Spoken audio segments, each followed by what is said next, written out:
Hi guys! Today we'll do an overview of our new model, Bohan SLR V3. So let's start off with its appearance. As far as I can tell, yung receiver niya is same with the previous version. Please correct me na lang if I'm wrong. Pero from what I can tell, very similar itong receiver. Tapos yung fishbone, iniba. Ito merong markings nakasulat BAD. Tapos yung buttstock natin, iba rin. Parang ano to eh, parang Viper style. Tapos yung magazine, mukhang classic M4 magazine. Tapos metal siya. So, ito, tuktukin natin. Yan, metal siya. So, it can be a good thing or a bad thing, depende sa maglalaro. Kasi dahil sa gel balls natin, possible kasi siyang kalawangin kapag lagi siyang nababasa. Tapos, yung mga metal parts na itong blaster, so itong part na to ng buttstock. Tapos, yun nga, yung magazine. Outer barrel, ito, yung inner barrel din natin is metal. Tapos, itong pulling handle. Itong, some small parts, like itong fire selector. Ito, hindi ako sure. Pero yan, mga small parts na metal. I think including itong trigger natin. So, ang pinakamalaking pasabog ng model na ito ay meron siyang MOSFET.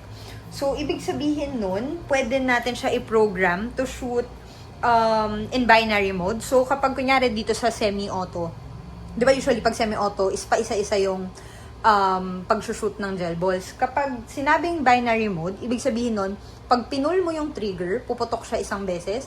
Tapos, upon releasing it, puputok pa siya ng isa pang beses. So, twice siya mag-shoot kapag tinrigger mo. Tapos, pwede ring iset yung ito namang full auto. Pwede mo naman siya iset to burst mode. Meaning, 3 beses naman siya mag-shoot. So, kahit i-hold mo siya, 3 bala lang yung lalabas. Kasi diba usually, hanggang hawak mo yung trigger, tuloy-tuloy. Continuously lalabas yung gel balls, full auto.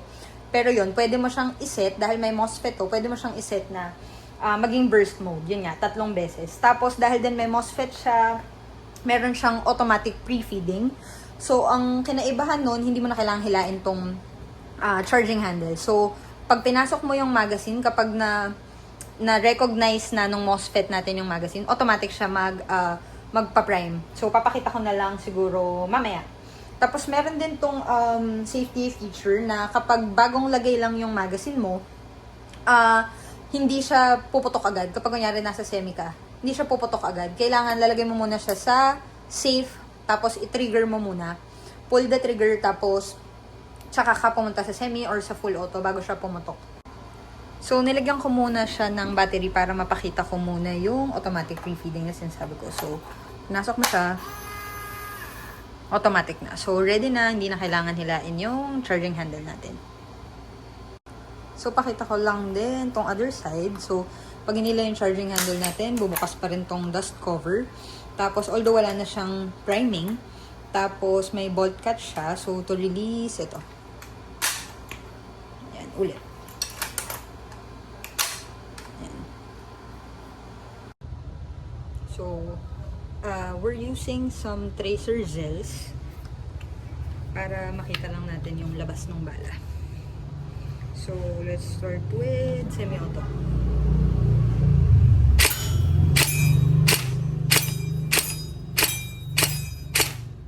Let's do full auto.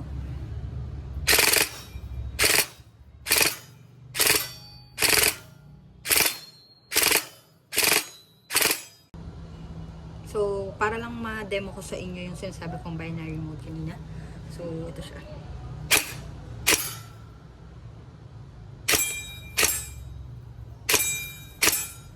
So, pag ganito, para makita nyo yung pag-trigger ko.